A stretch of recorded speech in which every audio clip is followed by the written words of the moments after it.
March kept its grip on the valley, as if it had forgotten how to let go. Frost still pinned the furrows, hedgerows held their breath, and the track from Burn to the Gruber farm ran like a vein through pale fields. Hinterkaifeck stood at the end of that vein, thick timbers, a roofline bowed by weather, doors that had learned to complain. It was a place that looked as though it had decided to outlast the century, whether the century allowed it or not. The official record begins with the simplest words it can find. 6 dead at Hinterkaifeck. Names set down in the order a ledger might prefer: Andreas Gruber, 63. His wife, Siegzilia, 72. Their daughter, Victoria, 35, widowed and back under her father's roof. 2 children, little C.E. Zilia, 7, and Joseph, 2. And the maid, Maria, 44, newly arrived. The clerk's hand is firm until it isn't. A line smears where a finger drags across ink. A margin note mentions animals fed and chimney smoke seen after the date the bodies must have fallen. Then a different pen takes over. Neat again, as if neatness could compel the world to behave. Before the silence, small things stood out because small things always do. Andreas told a neighbor there were footprints in the snow that came from the forest to his yard and then ended at his wall, as if whoever made them had never needed to go back. The little girl told her teacher there were steps at night in the place above her bed where no one lived. The last maid packed her bundle and left the farm before the thaw, saying the rafters moved when they shouldn't and doors unlatched in their sleep. The family hired Maria to take her place. A newspaper lay on the kitchen table that no one in the household subscribed to. Locks were found open at dawn, closed again by dusk without anyone admitting they had touched them. Neighbors will tell you later that on those final evenings, a lantern crossed the yard at the pace of a man unwilling to admit he was measuring fear. Andreas followed the track at the edge of the wood, as far as courage and snow allowed, looked into trees that kept their answers, then turned back with the flame quivering in a wind the house was kind enough not to name. Inside, the work went on. Bread was kneaded, wash wrung, and hung over the stove rope. A hymn taught to a child whose voice made the steep ceiling sound softer than it had in years. Night holds a house differently than day does. Boards remember footsteps, beams remember the weight of seasons. The family lay down, and the house did not sleep. There was the quiet of animals adjusting in their stalls. There was the hush of ash settling, and there was the slow, deliberate passing of steps in the space above a girl's bed, circling as if the path itself were familiar. When Andreas climbed the ladder with a lantern, dust had shifted, and hay lay pressed in the shape of a body that had not wished to be found. He cursed drafts he could not prove and came down with his face arranged into a man untroubled by the dark. March's last day set cold even for a valley used to grudges. The butcher's wind cut the yard, and the dog's bark scraped the air as if it were trying to dig through it. In the barn, the cows knocked their flanks against stall boards, sleepers turning away from dreams they could not afford to have. Somewhere, a latch slid into place without a hand to show itself. A flame bent and steadied. The house felt, for the length of one breath, as if it were listening to itself. Violence, when it came, moved with a precision that did not require hurry. There are blows a tool makes when a man swings to end a thing quickly. There are different blows when a man has already learned he will stay. Straw took blood the way fields do in spring, greedy and without judgment. A mother, a grandfather, a grandmother, a child, their bodies pulled and laid together as if a sense of order had survived in the one who had brought disorder with him. Inside, the woman who had finally found a bed at the end of a long road never had time to unpack more than a rosary and a folded skirt.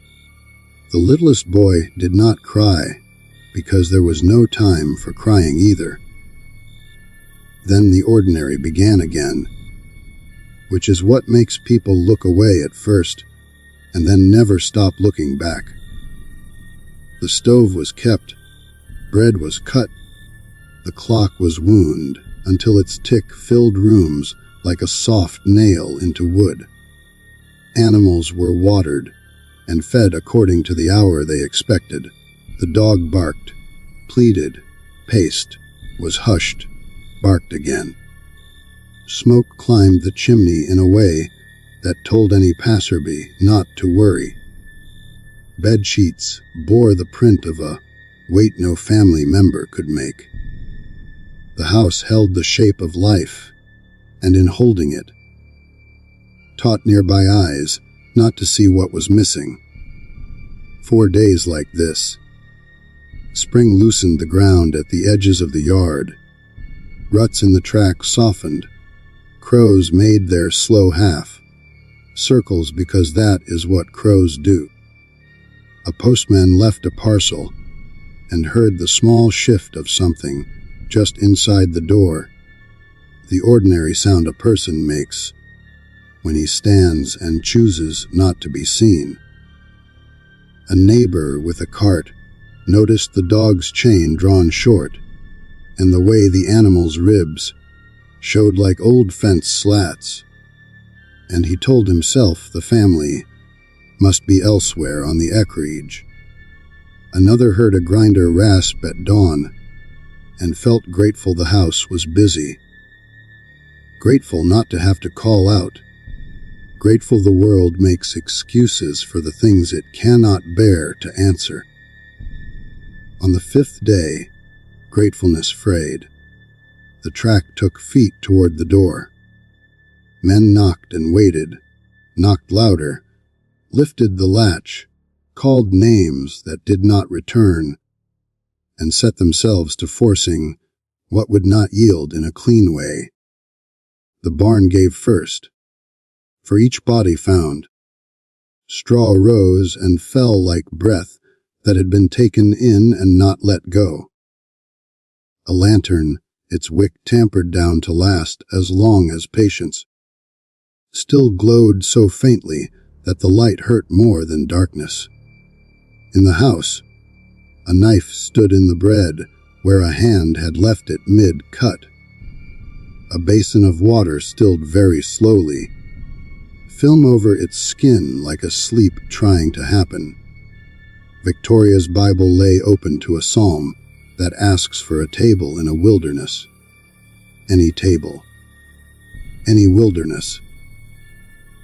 Though the page might have opened there by chance and stayed there because a hand smoothing it flat had been distracted by something heavier than prayer.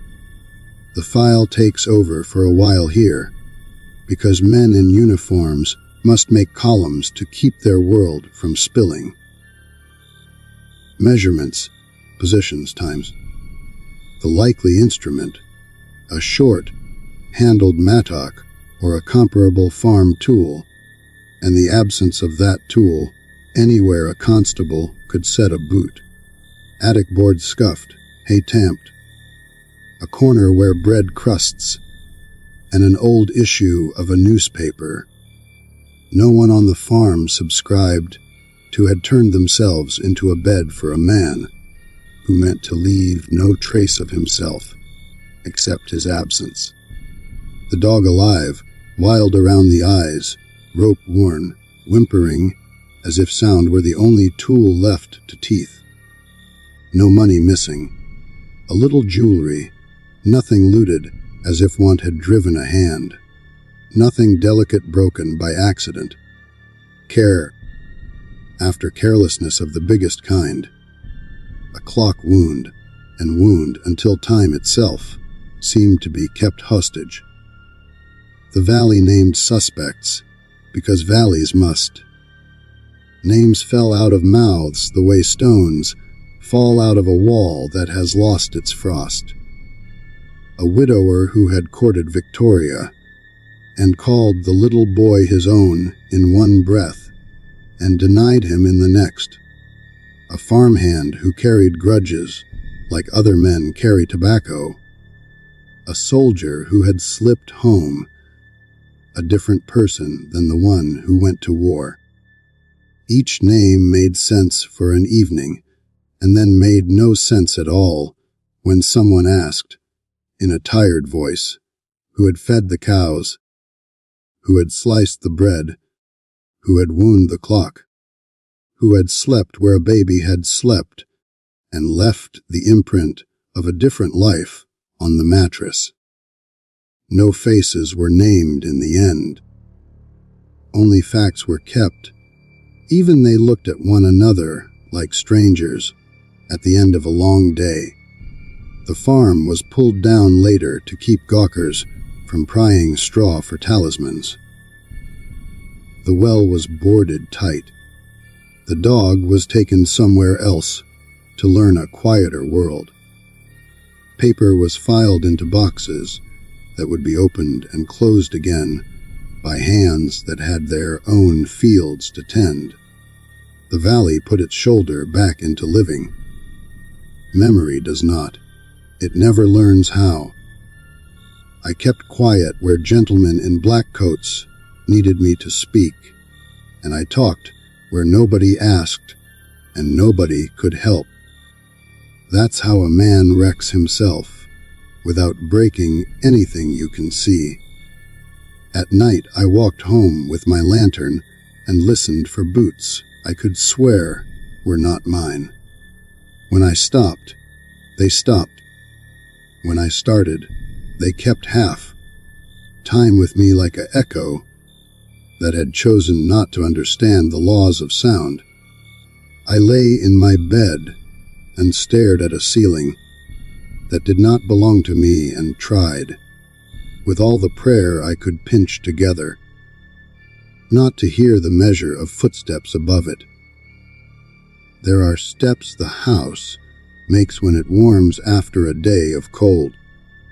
There are steps mice make when they do not fear you yet, and there are steps that belong to a person who knows the distance between rafters better than he should. I could tell them apart before the spring was out. I should have gone up the ladder with Andreas when he still had his breath. I should have stared into the dust, and hey, the way you stare into fog until it gives up a shape. Instead, I put a laugh in my mouth because other men had put a laugh in theirs, and we passed that laugh around like a bottle that never made a man warmer. I said it was nothing because nothing is easy to say until it isn't. I stood under the eaves one afternoon and heard a child singing upstairs, and I thought, the house is all right. The house is all right. The house is all right, as if saying it 3 times could bar a door. Even then the song sounded like a brave thing sung into a well. You want the worst of it. It isn't the barn. It isn't even the crib. It's the table cut from a tree a man knew when it was upright and green. It's the knife left in a loaf, as if the hand that left it meant to finish the cut after stretching a back that had seized. It's the ash pushed tidy in a hearth. It's the clock. I can forgive a world that takes life. I cannot forgive a world that keeps time for whoever took it. That tick moved into my bones and stayed there.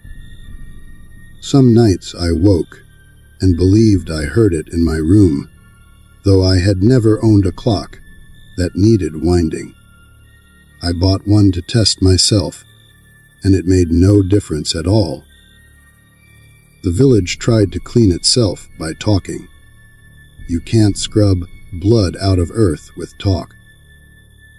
But you can give the H a shape for your mouth to hold. Men in the tavern said the sins of the old man found him out. Women at the pump said the war sent boys home with the wrong person inside. Others said nothing while their hands made the sign their mothers had taught them to make when the world forgets it is made. Spring leaned into summer, and there were years when the grass bent properly in a south wind. And there were years when something in that patch lay down and refused to stand up for anyone. Children took the story and did to it what children do to stories they intend to keep. They made rules. If you step on the place where the barn was, you must speak a hymn under your breath. If you hear a dog bark where there is no farm dog now, you must stand still and count to 7 before you turn your head. If you see a single line of prints in snow going toward a house and none coming away, you must go back the way you came, no matter who sent you out or what waits if you return empty-handed.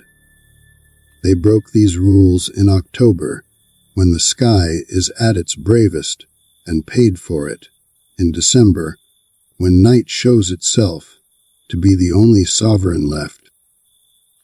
There is a telling older people keep for evenings, when the lamp is low and a frost has drawn lace the window did not ask for. In that one, the killer never left, because he was never simply a person to begin with. He belonged to houses, to the breath in wood, to the weight boards learn when winter lengthens.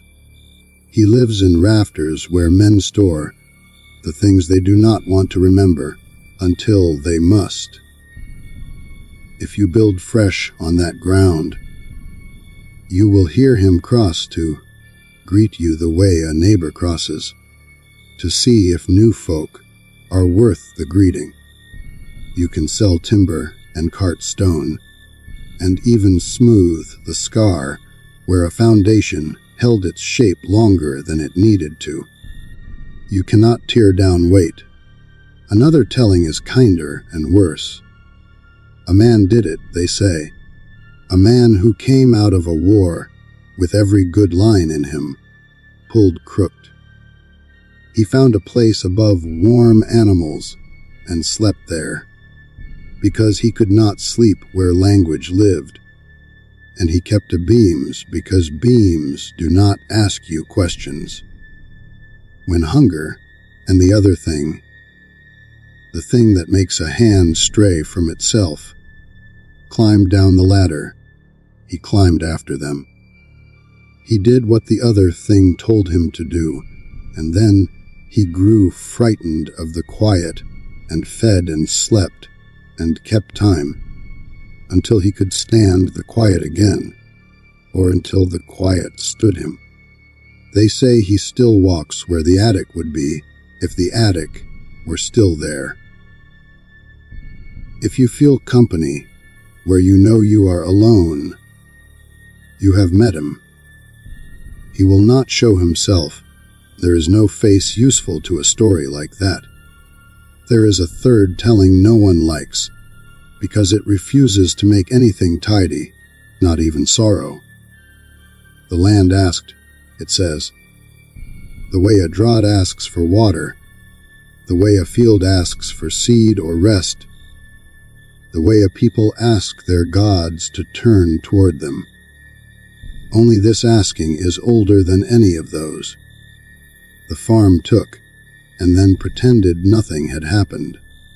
It kept the dog, and the clock, and the bread, because the worst wickedness has always been the wickedness that behaves.